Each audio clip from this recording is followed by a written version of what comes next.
Blessed children of my heart, gather now into the folds of my consciousness. Come into the arms of the Divine Mother and feel for a moment the longing of your hearts for the eternal born, assuaged by the love of one who long ago held the Christ in her arms. So I would wrap you in the swaddling clothes of my consciousness, the folds of wisdom carefully placed around your bodies, the folds of love and power of faith and grace, the unguents of healing. So I take the swaddling garment from my consciousness, and I enfold you each one in the love of the Divine Mother, whose office it is my opportunity to represent to embodied mankind. How beautiful it is to behold faces upturned in holy prayer, in supplication unto the Divine One, whom they identify in my person, but who is not confined to my person, blessed hearts, but who is all-pervading, for the Divine Mother is the cosmos itself. And it has been my lot to outpicture a fraction part of it, and in that part was the whole and is the whole. And thus, when devotees of the light pray, Mary, so they receive the effulgence of the Mother Ray, which is the inner meaning of Mary, released from my hands and heart, released from my being. Faces upturned in adoration always have the ear of the angels. The angels of the Divine Mother tarry with those who pray the rosary each day, or who offer decrees and affirmations as they have been taught in their peculiar faiths. For the Divine Mother has no one faith, but is universal, blessed hearts. Realize then that to her all are children of the Most High. All have come forth from the seed of the Father, and by her nourishment, her tender care and regard, she knows that they shall return unto him. Therefore, when you pray to the Divine Mother, include in your prayer the supplication for all who know not the meaning of the Mother, for all who have been deprived of the image most holy of the Virgin and Child. For by the acts of darkness and Luciferianism, a plot has been spawned upon a great many in the West as well as the East, and the Mother has been taken from them, and their souls cry out. As Mary cried out, "They have taken away my Lord, and I know not where they have laid him." So the souls of men cry inside and say, "They have taken away the Mother, and I know not where to find her." Precious hearts, until the soul finds the Mother again, the motherhood of God personified in many heavenly beings and angels, that soul cannot find reunion with the Father. For do you understand that the child goes to the Father through the Mother? It is the Mother that teaches the child the wisdom of the Father. It is the Mother that draws the children into the heart of nature. It is the Mother, above all, that seals the soul with the patterns of individuality, that draws out by the power of her love the magnetization of the God flame that is as a kernel of light locked in the heart, until the warmth of the mother's love reaches it as the sun touches the flowers. And so they begin to germinate even beneath the soil. And so the soul germinates within man, even before the Christ appears on the surface to transform his entire being and world. Pray then, not only for yourselves, and your children, ye daughters of Jerusalem, who wept at the hour of the crucifixion of Jesus. Pray for your children. Pray for yourselves.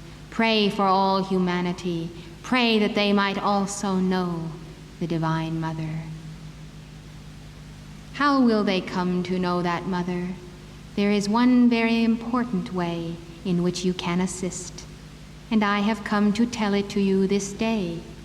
It is if you become the Divine Mother yourself.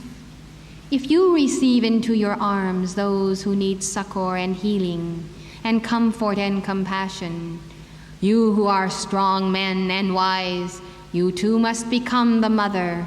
You must outpicture her flame. And women of the sacred fire, you who have borne the children of this generation, understand that all people are your children, and as the babes have sucked at your breast, so understand that all humanity must be fed the milk of the living word, the true teachings of my Son. These have been imparted to you, not to hide beneath a bushel, not to hide the light under the garment of self-righteousness, but to bring it forth in humility. I say then, be ye representatives of the Virgin, the Holy Virgin of God. Draw forth the consciousness of the Most High in purity and love, and minister unto the needs of my children everywhere. Lo here and lo there, they come. Some know not that their souls yearn for the light of the Divine Mother, for they are surfeited in intellectual pride and arrogance. They have sought her in many ways, but they have given the chaff instead of the wheat. They have not been given even a morsel of the true consciousness and the true wisdom of the Mother. Beware then that you become not puffed up with the wisdom of the world, with the intellectual meanderings that carry the mind far afield from its attunement with the Christ. Beware also that you use knowledge as a tool, for all that is given in your schools of higher learning, in your universities, is for the edification of man, that he might be brought to the feet of the Divine Mother who teaches her children. Therefore, the true wisdom of the ages must be enshrined in the halls of learning, and you must learn to discern that which is real and that which is unreal, that information which binds the soul to a decadent materialism, and that divine inspiration which frees the soul in an ascending mater realization. The realization of the Mother is the purpose of all study. Therefore, let wisdom teach her children. Pray when you are in school, in college, and in the universities. Pray that the wisdom of the Mother shall inspire the teachers, the professors, the hearers also, the pupils who come. Why do they come, precious hearts? They come because the Mother flame is enshrined wherever wisdom is spoken. And it is the flame of wisdom from the Divine Mother that draws all people to a desire for higher learning. For deep embedded within the being of man is the soul that yearns to be free, and that knows that his freedom will ultimately come through the knowledge of the sacred word. And so it is. Seek and ye shall find. Knock and the door shall be opened unto you.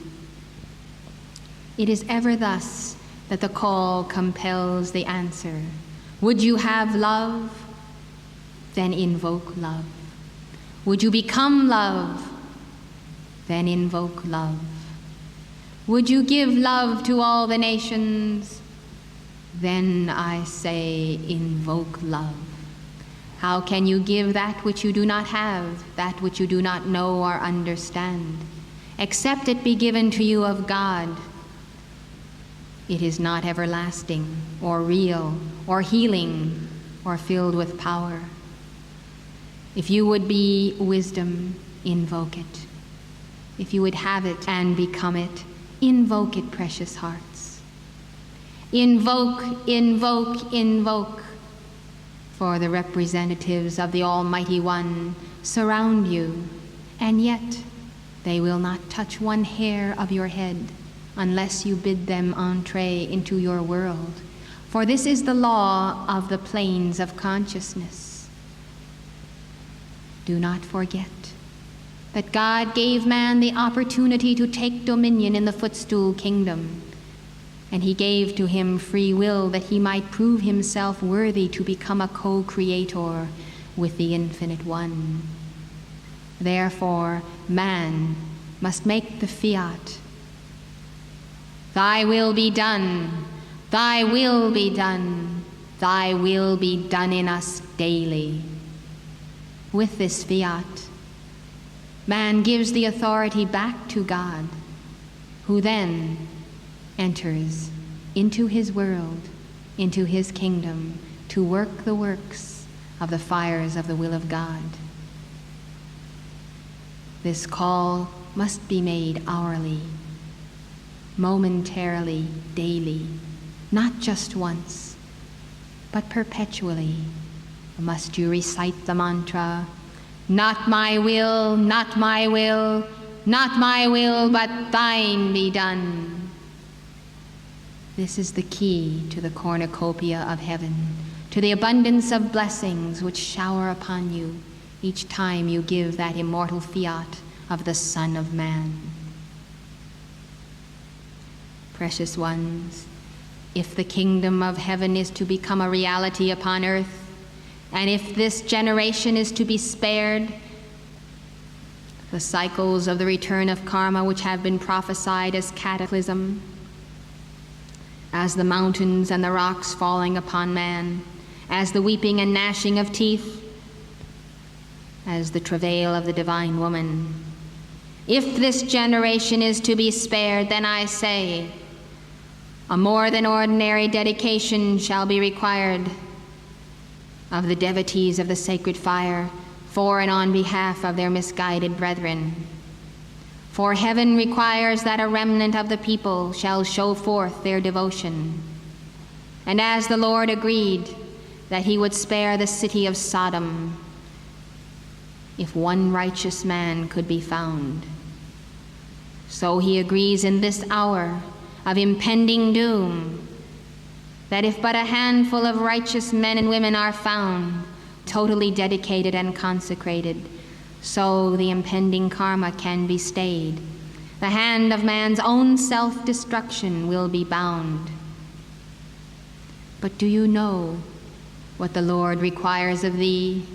Do you know what it means to be wholly dedicated, wholly selfless, having surrendered the human personality, no longer engaging in strife and discord, giving yourself to the altar of God each morning when you arise, consecrating your energies, each erg of energy, each measurement that is pulsated from the heart of God to the heart of man, from the center of being, the heart, the head, and the hand, in manifest dominion each day. Dedication is something that must be sought, and when it is found, it must be transcended, and dedication must become a greater and greater fervor, a flame that expands to include all who come within its gentle aura and radiance. The fires of dedication are the fires of love.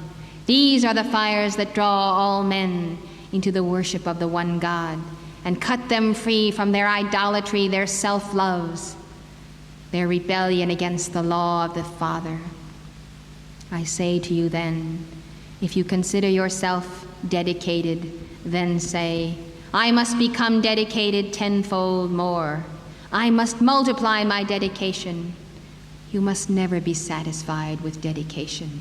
For I tell you that as soon as you are dedicated enough in one plane of consciousness, then you earn the right to rise to the next plane, which is an expanded awareness of God's consciousness, which has greater initiations, greater trials and tests, and therefore immediately the dedication must be multiplied in order to meet the challenges of the next level of God's consciousness. And as soon as you have met those, then you earn the right to enter the next plane. And so we hear spoken of the levels of heaven, the third heaven to which Paul rose. And this means the third plane of God's consciousness. Do you understand then that there can never be complacency, there can never be a standing still? For once the cycle of initiation has begun in your life, it is like a giant coil, a spiral. It has exactly 33 turns to the coil. Beginning with a wide base, as it rises it becomes narrower in the shape of the pyramid of life. And you will find that as you rise upon this coil of initiation, as Jesus did in his 33 years of his final embodiment, you will find that there is less and less room for the human consciousness, for the walls close in, and there is only room for the spirit, the soul of man. And if you begin to feel a cramped feeling on the path, understand that it is because you are rising on the spiral of initiation. And the only thing that is cramped is the human ego, the carnal mind, the human will, the human motive, the human intellect.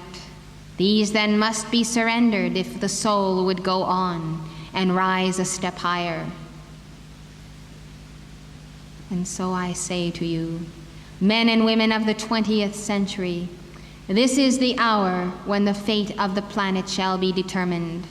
For mankind have in their hands this day the knowledge and the use of weapons of atomic power, explosives with which they could destroy the very earth that supports their consciousness. Do you think that I speak harshly? You have only to look at the asteroid belt between Mars and Jupiter to find what a civilization did with the misuse of atomic power. For that was once a mighty and noble planet, and the warring factions of that civilization could not come into agreement in the reason of the Lord. Come, let us reason together, saith the Lord. No, they would not, they could not. They refused to surrender their mortal pride, their vilifications of one another. They understood not that in hating one another, they were hating themselves. And so the hatred they sent forth came back upon them in a mighty surge of explosive power. And they actually blew up their home and annihilated themselves with their hatred, blew themselves to smithereens, and all that is left are chunks of clay floating in space, unfit for habitation. Is this the destiny that you desire for your star? I think not. But then I say there is work to be done. There is much that you must do. You must not be idle, not forgetful that every hour is a countdown, and at the end of the hour, the judgment is come, the determination is made. Will the energies that mankind have employed during that hour return to him as self-destruction or as self-elevation? You see, the final judgment is meted out to man 24 times in each 24-hour cycle. And at the close of the hour, the angels of record write down for every man, woman, and child the exact use to which he has put the sacred fire. And one day that energy, in its cumulative state, shall be released to mankind. They consider that day to be the final judgment, but I say that final judgment is only the effect of causes which they have set up prior to the end. Therefore, each hour, it would be well for you to consider, what have I done with my time, with my thoughts, with my feelings? Have they been cups and chalices, whereby the Lord of hosts might deliver into the hands of my people the energies of purity and of healing? Or have I wasted this hour and thus wasted the grains in the hourglass, grains of energy entrusted to me by the Holy Spirit? It is well that you assess your use of time. For time is energy, and time is the only gift you have in which to bring the kingdom of heaven into manifestation. As you consecrate the hours to the threefold flame of love, wisdom, and power, so you will set the pattern whereby all humanity who follow after you, walking in your footsteps as they walk in the footsteps of Christ, might also learn the lessons of the law of cycles.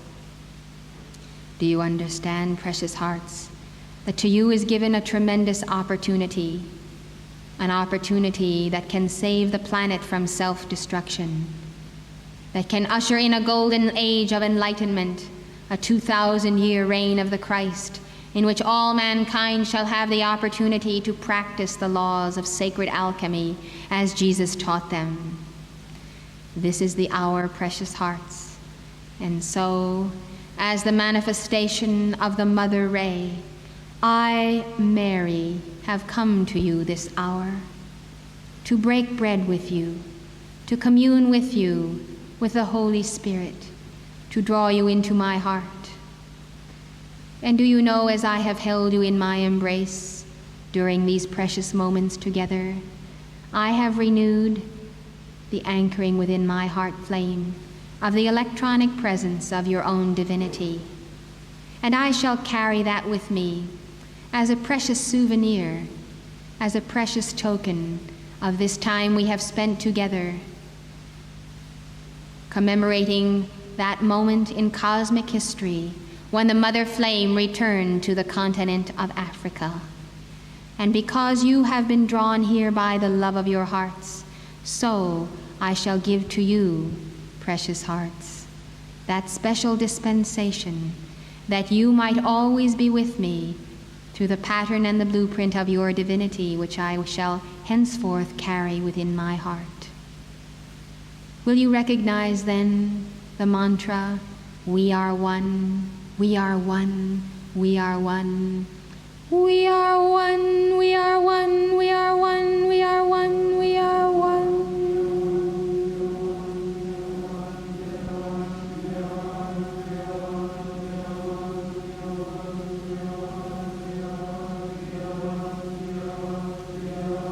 Beloved children, as you sing this song of the sacred fire together, will you remember the prayer of Jesus?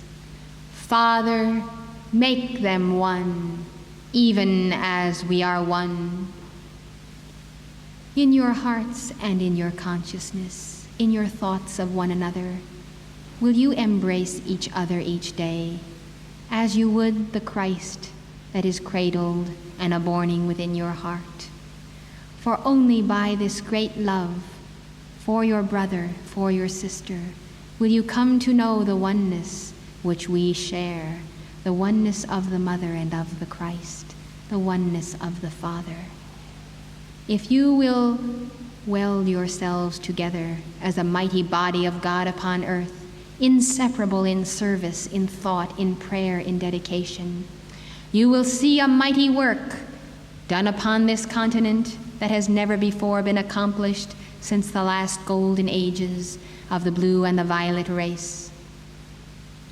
These are the words which I left with the disciples who stayed with me unto the hour of my own ascension. These are the precious words of oneness. For in the union of that oneness, you find the strength, the overcoming victory, and the power that enables you to withstand all of the fiery darts of wickedness and all the temptations of the world. Will you remember then, in time of stress and strain, when I am no longer with you in a speaking voice and in a tangible manifestation, will you remember these sacred moments together when we renewed our covenant of oneness, even as that covenant was renewed amongst the disciples and myself? For that will give you the courage to move onward, to follow the three wise men, to follow the Christ and the Star of the East that shall come to rest over the continent of Africa, prophesying the birth of a new nation, a new people, a new beginning, a new resurrection, a new opportunity. That is the star Afra.